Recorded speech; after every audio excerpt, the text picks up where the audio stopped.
Hello and welcome. Another edition of the highly anticipated, our new podcast called The Process, where we try to take some time to allow families, parents, student athletes, even coaches, some insights as to all of the necessary steps, part of your journey as a student athlete, regardless of sport, really. But we tend to get talking about baseball. And today we're going to talk about something now that most spring seasons are underway. One of the most asked or frequently asked questions that I get asked is what purpose or what role does in season strength play with regard to not only middle school and high school student athletes, but obviously college student athletes as well? And I have to tell you, this is something that I have lived personally as a dad. I've gone through this with two of my sons. My youngest still participates in plays, and I can tell you, and I can assure you, that not only at the collegiate level, but at the professional level, in season lifting and nutrition and hydration are all an integral part of the season long, kind of routines that these athletes undertake. And I'm really excited today. We're going to be joined, as always, Jeremy Fouts, founder of Corvive. And Jeremy, I'm really excited about getting an opportunity to talk with our today's guest about a very, very important and integral topic. Absolutely, Walter. And like you said, it doesn't matter what age, you need to start learning this. You need to, whether it's 12, 13, 14, how to take care of the body in season. It's very important. And I'm honored to have our guest on today. Got a lot of respect for Adam Rodrigues, and I'm going to do my best to read all these credentials here, Walter, and still have time to do the rest of the podcast. He's a man that's definitely put the time in the studies for sure. He's a performance dietitian, meaning he holds the highest that you can have as an RD in nutrition. Also a top to top that, he's CSSD, which is the top specialty credential in sports dietetics. Also certified strength and conditioning specialist. You know, he's not just a nutrition guy. He knows his way around the weight room as well. And he also has a ISAK level 2 certified, which means he does the kind of body composition testing you see at the Olympic level. His resume definitely speaks for itself. Worked with Ohio State University football team, Oakland Raiders, and most recently ran the entire performance nutrition department for the San Francisco Giants organization. And today he runs CPR nutrition and still contracts also in the professional baseball world. And Adam Rodrigues, welcome to The Process. I'm really excited that you chose to join us today. I love the shirt, by the way, eating your vegetables. That's very fitting for today's. And I'm sorry I didn't have a San Francisco Giants shirt on. I've got it. All I had was a St. Louis Cardinal shirt in the closet today, but I'm excited for you to be with us. It's been a pleasure getting to know you for the last several years, and let's just jump into it. I know I want to ask the first question is, why is in-season training so critical for these athletes? Yeah, first of all, Jeremy, Walter, thanks for having me on. I'm excited to be here. Really enjoyed working with you as well in the past, and really excited to hopefully bring some stuff here and chat about some good topics to help our youth guys really prepare for the future. But great question to start off with. I think something that I've seen even at high levels, and I think it's all too common, is that guys really get after it in the off season. You know, they're lifting hard, they're lifting frequently, and then spring training or the season starts and they start kind of slowing down, whether it's the intensity, whether it's the frequency, or even just stop completely. And I just think it's doing yourself a disservice. If you have a good strength and conditioning group around you, they're not coordinating your lifts to beat you up. It's not a powerlifting max, competition. Like, they're trying to program to make sure that you're prepped, that you're loose, that you're activated. You're going to lift to recover and maintain your strength, maintain all that stuff that you've done in the off season, and help keep you from being injured. When you just stop kind of cold turkey going into the season, you just lose a lot of that progress that you've made into the in the off season, whether it is adaptations from your central nervous system, whether it's lean body mass that you've put on, whether it's the explosiveness and power that you've put on in that 4-month off season. You kind of start detraining, which puts yourself up to at an increased risk of injury. So I think that's just it's an important piece that sometimes gets overlooked, that guys kind of tend to let off the gas a little bit once the season starts. One of the topics that I would like to discuss, Adam, on that note is, we talk about an off season and in season, but really, the higher level college athletes, the higher level professional athletes, they kind of just have a routine and they kind of maintain. And so I've heard it referred to as maintenance. I've heard it referred to as getting flush lifts in after, whether you're a pitcher or you've played multiple days in a row. How do you go about, when you're working with high level athletes, getting them to understand their routines both in and out of season, so that it's one continuous kind of mindset that these younger athletes need to begin to implement so they can make that smooth transition into the college game? Yeah, I think you said it first. Everyone has their routine, right? And everyone's different. So I think that's the important thing, is one, have a routine. A lot of, young guys come in with no routine and they just kind of look at something and say, I'm going to do that, or this looks good, I'm going to do that today. I'd argue even a poor routine is better than no routine, because then we could do something with that. That structure can help.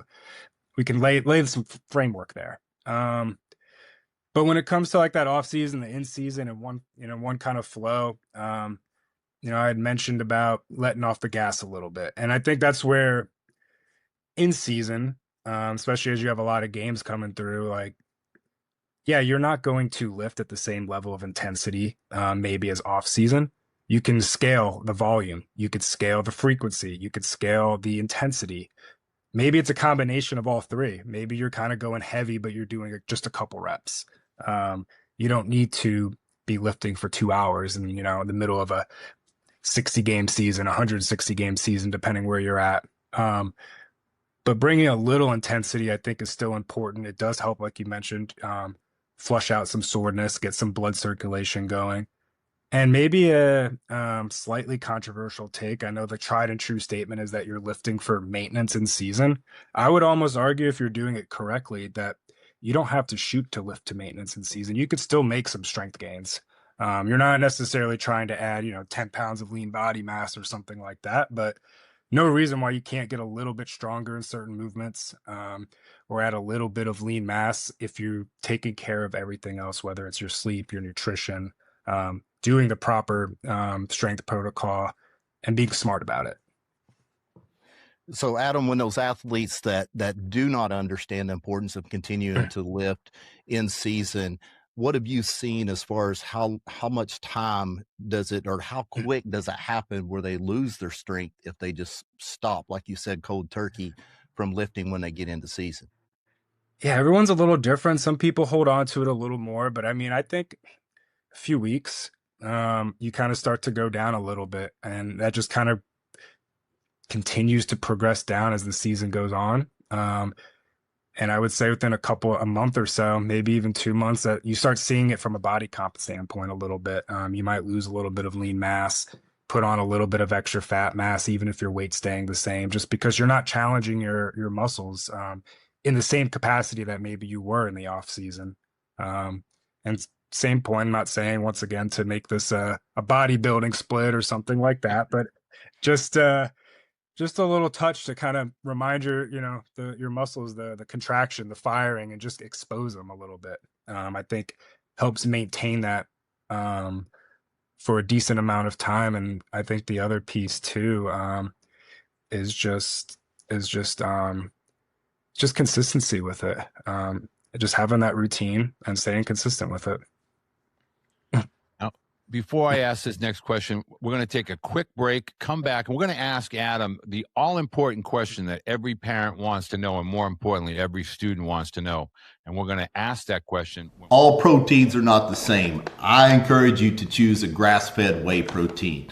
The cattle have a cleaner diet, grazing on natural grass, which is going to mean that it's going to have higher branched chain amino acids, also your omegas and your CLAs. I'm telling you, it matters from a recovery standpoint. Choose the best protein and you're going to see the best gains and the best recovery. I'm telling you, athletes, make a wise choice because it matters what you put in your body. So Adam, the number two question is always, how often should at least high school athletes be training during the week? You know, if they have, let's say, 2 or 3 games, let's say it's a Monday, Wednesday, Friday, or a Monday, Wednesday, Saturday, you know, can they fit workouts in after games? Should they try to go lighter the day before? What should a routine look like in season for a high school athlete? Sure. And I think definitely position dependent. Obviously, you're not going to treat a starting pitcher the same way as an everyday position player. You don't want to, have a starting pitcher go do a nice lift the morning of a start or the day before a start or anything like that. But I think definitely a great time to get a lift in after the game for sure. Honestly, that's a lot of times. That's a lot of guys' favorites time to do it, at least on the big league side. They get that competition out of the way, and then they don't have to worry about it. After the game, they get their quick lift in, and then go refuel. As far as number of times, kind of depends. Some guys, feel pretty good at twice a week, 3 times a week. I say is kind of like a good thing to shoot for. But really depends on what you're working with your strength coach, what you're working with your position coaches, and your workload in general, and where you're at from an injury standpoint, current weight, and things like that. But no reason why you can't get 2 or 3 lifts in a week, I think. Yeah. Yeah, I mean, every one of my athletes that I work with, I tell them all that at least 3 times a week. I love 3 times a week at least, and I know a lot of them's playing a couple games a week, but I just think it's very important. Moving into nutrition for performance, Adam, you know more than anybody the importance of nutrition. How do you see an athlete's calorie intake during season, and how important is that to fuel to perform their body? Yeah, and I think this is yet another one I kind of keep alluding to, but it really does depend on you as an individual. It depends on your position. Depends on some of your genetics a bit. I think, if you're a position player who's maybe training at a moderate intensity level in the off season, your calorie needs are probably going to increase during season. You're going to play more games, plus still a little bit of a lift. That workload tends to go up. Whereas maybe on the flip end, and disclaimer, I'm not saying this position's any easier, because this has your own unique challenges, but let's say like maybe a relief pitcher who in the off season is really getting after it, and in season they're not quite as available as much because, as a relief pitcher, you don't know when your number is going to be called. So you might have 3 back-to-backs, or you might pitch once that week.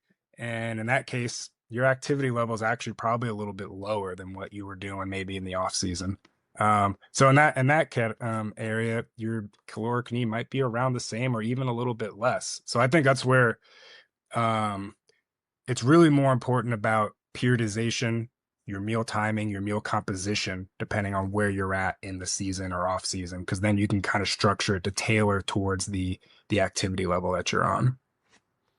Adam, one of the biggest areas that a lot of athletes, especially younger athletes, make is the lack of stretching or the time they dedicate or give to stretching. We talk about lifting, we talk about, sprint work, but we don't really hear a lot about the importance or the need for stretching. Can you discuss whether it's the dynamic stretch, but also, before you go to bed, when you wake up, just the importance of keeping your body pliable and ready to perform? No, great question. I think it's something that I've seen emphasized at the high level for sure. Definitely before activity, whether it's a dynamic warm up, whether it's before game, that's maybe less of a dynamic and more static. But I think a combination of mobility, static, dynamic, it's all really important. I mean, some's going to help you obtain higher range of motion under stress and in action, and others are going to help you kind of maintain that mobility and flexibility and maybe less of a explosive position. And I think that can help prevent soft tissue injury. It can help you stay in the right positions. I think of baseball, there's so many intricate positions and unique kind of ways you're contorting your body. It helps you feel your body a little bit too. So learning like what what does your body feel like in a certain position when you're firing a certain muscle? So I think all of that stuff is extremely important. Yoga, and I think you see some of the high level performers that do it, do focus on it a lot, and you might not hear or see about it, but behind the scenes, like it's definitely a big part of their routine. Yeah, talking about fueling again for performance, Adam, I know when I talk to my parents that I'm working with their young athletes from the word go, I never have usually a lot of issues with my male athletes eating enough protein. You know, in today's world, they keep gravitating towards the protein, and it's hard for me to get them to understand the importance of carbs for that fuel source. So how would you kind of explain to the young athletes the importance of carbs and carbing and having the right amount of fuel before performance? No, I think first of all, it's a great thing because I've seen, some of our older folks even that protein sometimes is a bit of a struggle. We all talk about eating protein. Protein gets, blown up left and right, but when you see it in practice, like a lot of, people get one giant meal full of protein and then the rest of their day is kind of sprinkled. Our snacks, we tend to gravitate towards to highly processed snacks that are high in fat, high in maybe refined carbs, and not much protein in there. So I think it's a great sign that the younger kids that you're dealing with are starting to realize the importance of spreading that out throughout the day. But to kind of touch on the carb piece, yeah, I think you got to think of carbs as like if you think of yourself as an expensive sport car, you're a Ferrari. You're not going to put unleaded fuel in there. So you want to put high quality carbs in and you want to time it appropriately. So if you're, hours away before game time, I like to look at what we call higher quality carbs. They tend to have fiber in them. That could be your fruit. It could be your whole grains. It might be quinoa. It might be brown rice. It could be whole wheat pasta. Things like that are going to help fill your glycogen storages. So this way, when you're ready to perform, that's what your body's going to grab from first. As you get closer to game time, you don't want some of those, what we call those slower digesting carbs, those higher quality, if you will, carbs, because it does take a little bit to digest. It does take a little bit to access them. And sometimes you get a little GI distress when going a little too heavy there. So as we get closer to game time, we start to tail off and we start focusing on quicker digesting carbs. That might be like your white rices, could be still fruit, banana, juices if you need to, because a lot of our athletes, we get what I call like an adrenaline dump. You get close to the game time and appetite's out the window. Whether you don't want to play on a full stomach because you feel like slow or sloshy, or you're just kind of amped up for the game and you have no appetite. That's where liquid calories can kind of come in and be a really big benefit. But you're going to kind of stick towards like crackers and bread and bagels as you get a little bit closer to the game.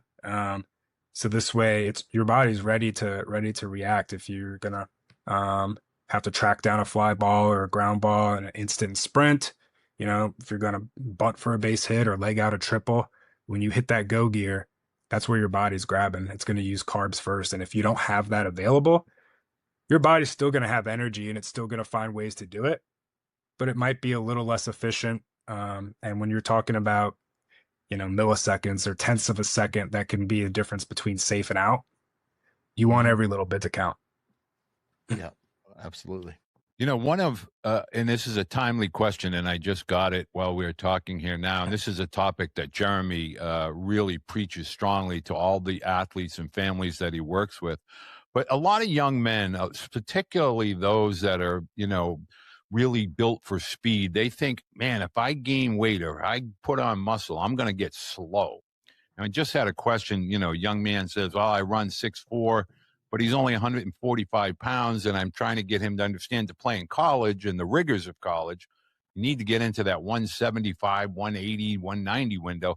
Can you just explain, because this is a topic that Jeremy and I always discuss. Size doesn't necessarily mean you're going to slow down or it's going to impede speed. Yeah, you're finding a touchy topic right here. Even at the highest level, I think you could talk to a bunch of different folks on strategies when it comes to, what's your optimal frame and size at a certain position, and you're going to get so many different answers. I'm kind of in the camp that I think within a reasonable limit that there's no reason that getting bigger and stronger, if it's productive weight, is a bad thing. I think like you want to have enough body fat on you. And I don't mean excessive, but that's going to help protect you from the wear and tear of the year. It's going to help protect you from injuries.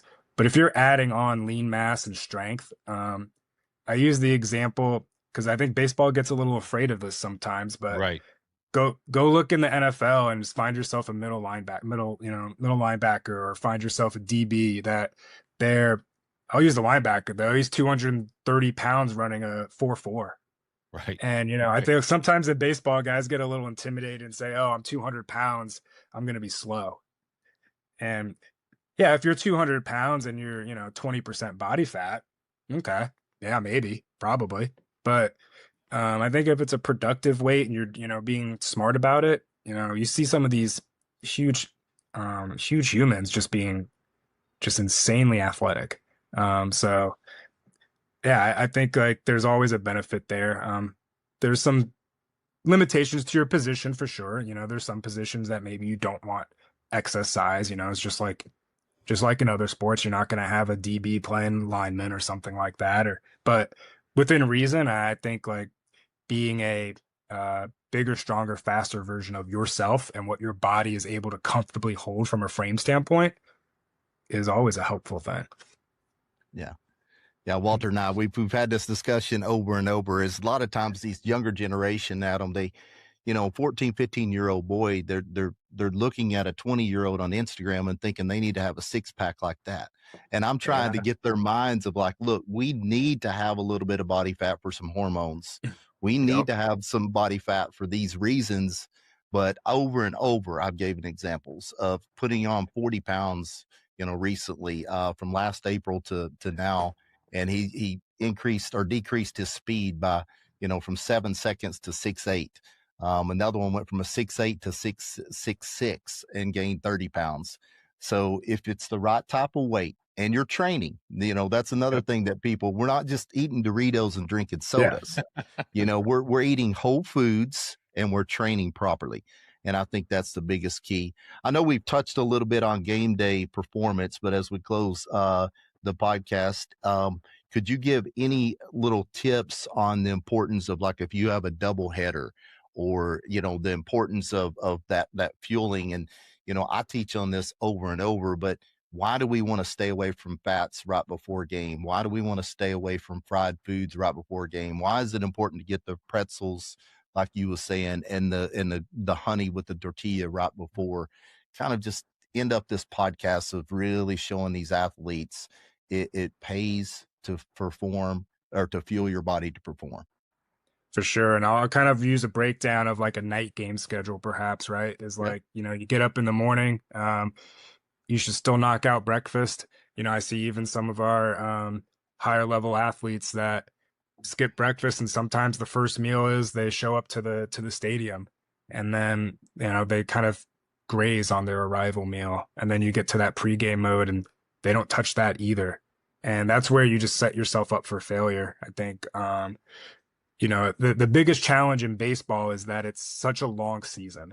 Maybe it's not the week to week intensity of other sports and things like that, but it's, 6+ months of just nonstop every single day. So when you kind of bury yourself into a hole, it's a lot harder to get out of. So then you deal with kind of that underfueling on a day-to-day moment. So maybe it's the 7th inning and you've got to kind of hit the gas a little bit and you don't have anything left to give.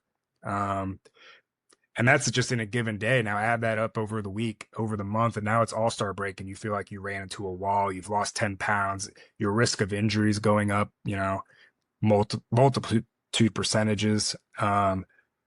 So I guess bring it into like a scheduling there. That's where I think breakfast is huge. You got to start off your day with something. It doesn't have to be at 7 a.m. if you're playing night games, but at least when you wake up, whether it's 7 a.m., 8 a.m., 10 a.m., get something in you. And that's where we go back to that high quality carbs with fiber, whether it's, sweet potatoes, healthy fats like avocados, eggs, fruit. Start yourself off with that. Get those glycogen storages going. start with some water, make sure you're hydrated to start the day. Then when you get in, if you're in a professional level and you're showing up at noon, make sure you get the spread and the food there. If you're doing this at home, or if you're doing with his parents' meals or at lunch at school, like, have a balanced lunch. Make sure you're getting a quarter of your plate protein, get half of your plate full of carbs, and you're still kind of focusing on those fiber containing whole grain carbs still, because you've got a while before the game. Your body has time to digest. When you start doing those whole grain carbs closer to the game, that's where it becomes a little harder to digest. And we see some of our athletes with some bloating, some GI distress. And that's probably where you're feeling some of that sluggish and kind of sloshing feeling going on, because you're picking the wrong choices of food. As you get a little bit closer, within an hour and a half of the game, that's where I like to say, re-up a little bit, whether it's a smoothie, could be a banana, it could be the little waffle bites. It doesn't have to be anything crazy. You could do a little taco bowl if you wanted to, and put a little bit of protein in there. But protein is also something that for some people is a little harder to digest.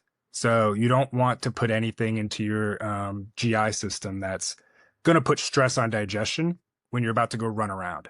So things that are easy to digest: applesauce, white rice, crackers, light sandwich, fruit smoothies, dried fruit, all great things that provide quick energy, easy to tolerate, and lead you into the game.